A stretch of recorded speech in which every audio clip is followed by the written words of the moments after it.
Ini podcast, bukan podcast. Nah, tadi di awal tuh ya sudah ngeliat muka saya yang agak horor gitu ya. Ya memang saya tuh heran sama teman saya gitu ya. Kenapa dari sekian banyak foto itu yang kepilih gitu ya.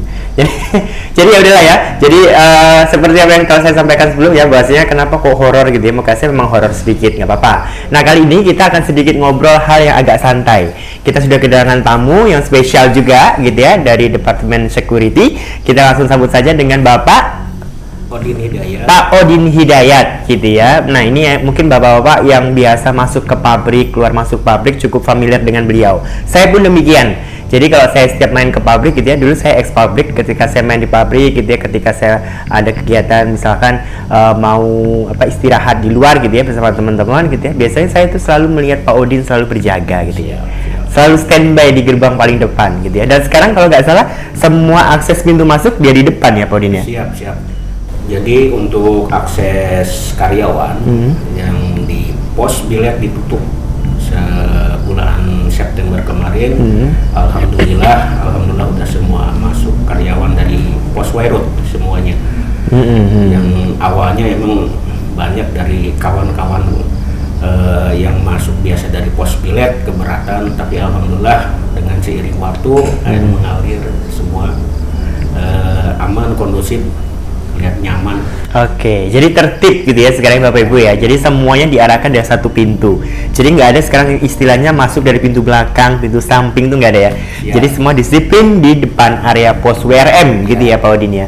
Nah, ini kenapa kita menghadirkan Pak Odin pada hari ini itu sangat spesial karena memang buat kita beliau-beliau ini dan rekan-rekannya mereka inilah yang berperan sangat penting gitu ya untuk menjaga aset-aset yang kita miliki gitu ya, baik di internal perusahaan, mungkin ada beberapa aset di luar perusahaan juga ya Pak ya, mungkin kita bisa jaga gitu ya. Betul. Sesuai dengan fungsinya yaitu di security, satpam gitu ya Pak, yang menjaga keamanan dan aset negara gitu ya.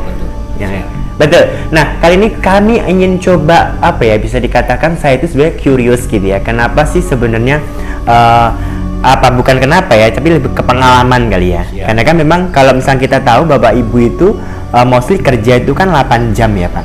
Gitu ya. Kalau kita kan bekerja 8 jam. Bahkan mungkin beberapa teman-teman yang shift mungkin kerjanya kan bisa sampai malam gitu ya. Ada yang masuk malam, pagi dan semacamnya gitu ya.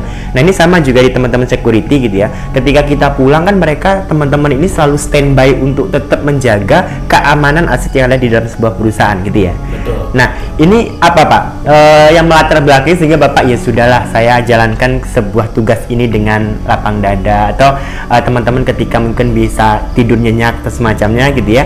Tapi Pak Odin dan teman-teman ini siap siaga untuk menjaga keamanan sebuah korporasi. Bagaimana Pak? Jadi untuk di security emang ya mohon maaf dari rekan-rekan tahunya bahwa security tahunya di pos. Oke. Ya. Dan itu juga sewaktu masuk ke shift 3 atau karyawan non shift pulang, disitulah baru security yang ditinggal biasa ada di pos. Contoh di sini ada 3, jadi standby 1, 2 patroli. Jadi satpam adalah garda terdepan. Kalau nggak salah role model kepanjangan dari kepolisian terbatas, yang menjalankan prosedur manajemen dari top manajemen ya, top manajemen menjalankan, kita mengawal sesuai dengan prosedur atau SOP. Alhamdulillah untuk saat ini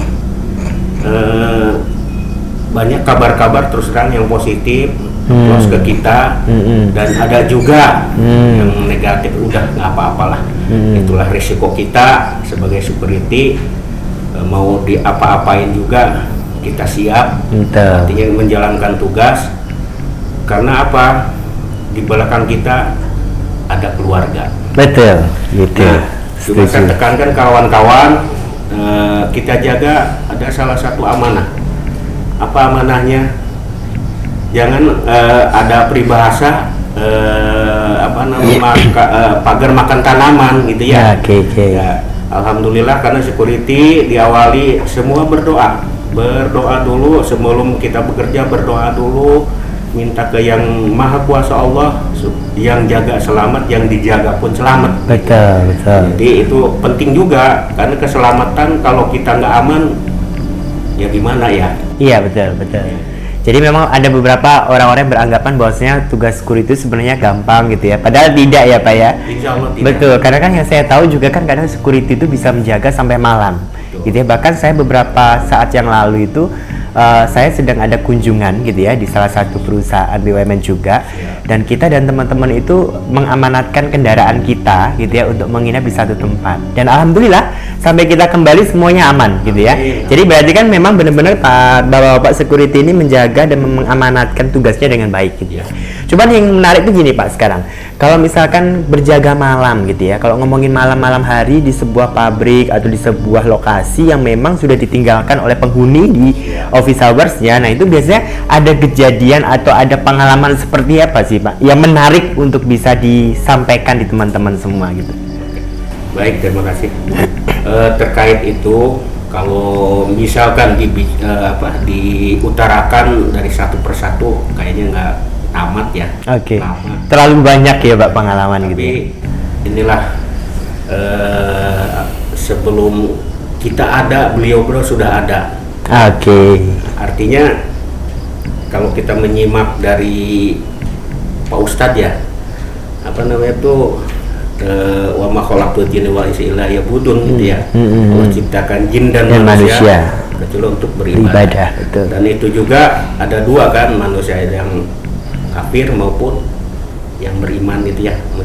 Sama mungkin beliau juga sama, karena saya rasakan tidak mengganggu gitu.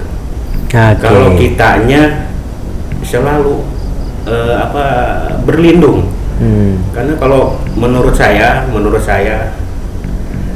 kita nggak bisa ngelawan mereka karena nggak seimbang. Dia ngelihat saya nggak ngelihat dia gitu ya. Cuma saya ingat pesan orang tua, berlindung. A'udzubillahi minasyaitonirrajim. Aku berlindung, hanya itu gitu. Dan alhamdulillah kalau kawan-kawan patroli saya tekankan selalu berzikir. Ya, betul. Ini juga menarik gitu ya. Sisi lain dari seorang security itu adalah mengalami sebuah kejadian yang mungkin di luar nalar gitu ya. Kalau kejadian yang secara langsung dirasakan oleh Pak Odin dimanapun tempatnya lah, seperti apa yang pernah dialami? Ada di satu tempat saya udah lupa tuh ya tahunnya.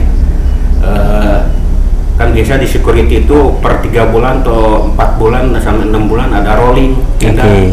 Kalau nggak salah dulu setelah sholat maghrib saya berucap, saya ngomong sendiri, minta maaf Buyut, saya mau pindah ganti pos. Itu dengan sekian detik itu ini dilihat bukan dengan batin gitu, dari mata saya kelihatan itu blek. Tapi sekian detik ternyata saya belum siap. Artinya belum siap apa? Menemukan langsung kayak begitu jantungnya berhenti. Iya ya, sumber detaknya langsung berhenti. Ternyata saya nggak siap. Gitu.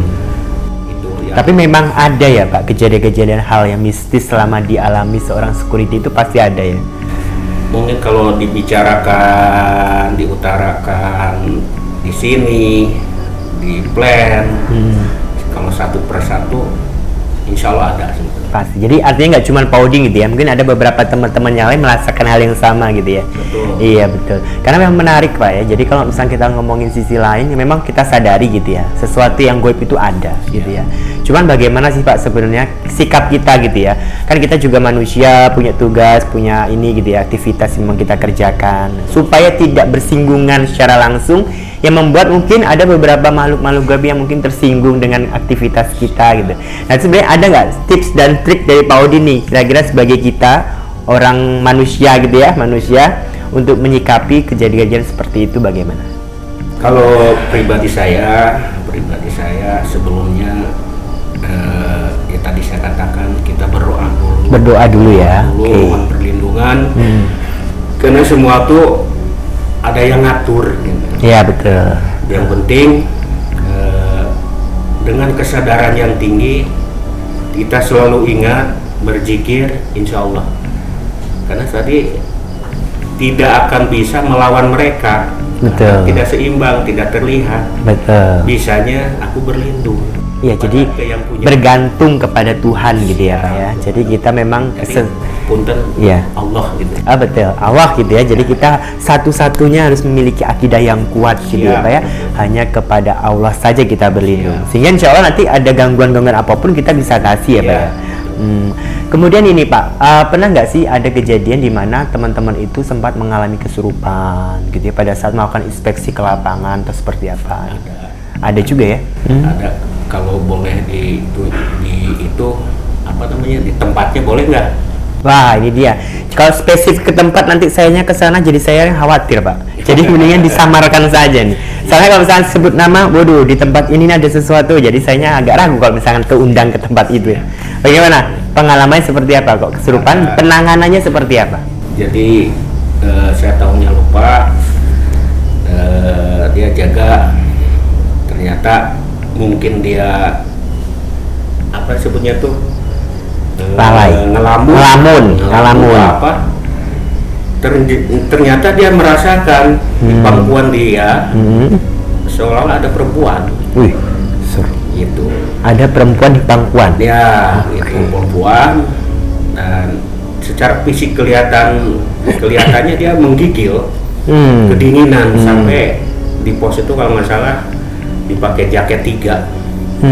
Nah, kebetulan dulu ada kawan yang senior, mungkin bisa lah gitu, mau mengeluarkan, masih belum bisa. Nah, akhirnya di kontak lah, ada kawan juga,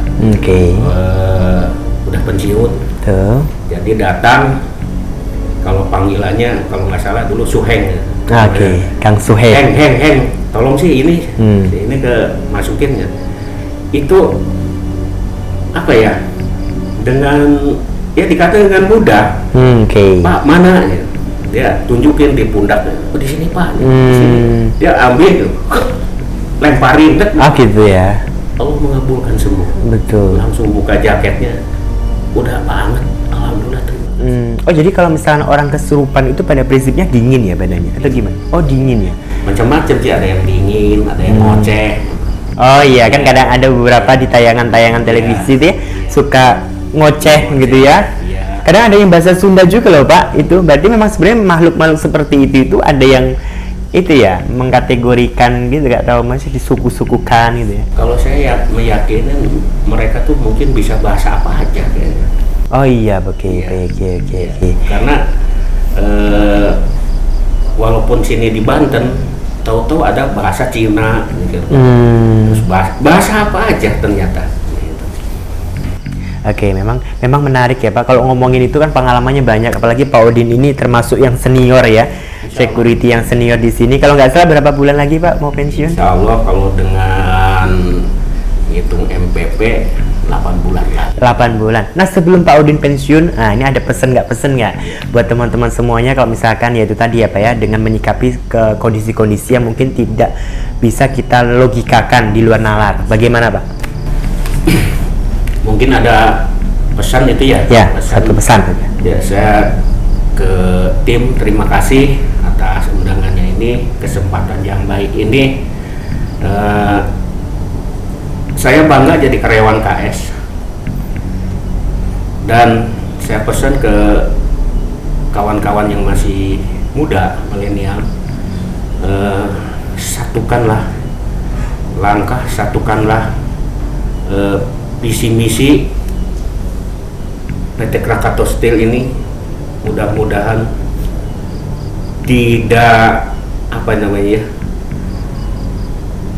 jaya terus lah. Iya, insya Allah sustain terus gitu ya Pak ya. Ada syaratnya, mohon baik, gimana Pak? Bapak-bapak top manajemen di KS, tolong berdoa bersama. Baik. Berdoa bersama dari karyawan, dari level bawah sampai level atas gitu ya Pak ya. Insya Allah dengan doa. Baik.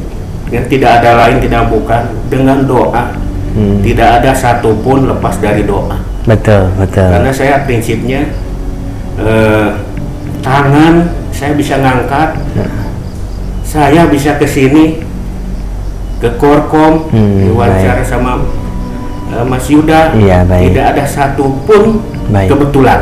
Iya. Semua atas kehendak Allah gitu ya. Gitu ya. Baik, luar biasa, itu pesan yang menarik gitu ya. Memang kita dituntut untuk berdoa ya Pak Udin ya. Baik, terima kasih sekali lagi buat Pak Udin.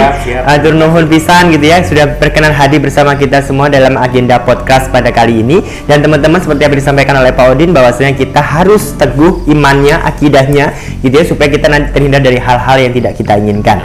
Oke, cukup sekian dan terima kasih. Saya Yuda Dwi Laksono dan Pak Udin Hidayat pamit. Wassalamualaikum warahmatullahi wabarakatuh. Waalaikumsalam.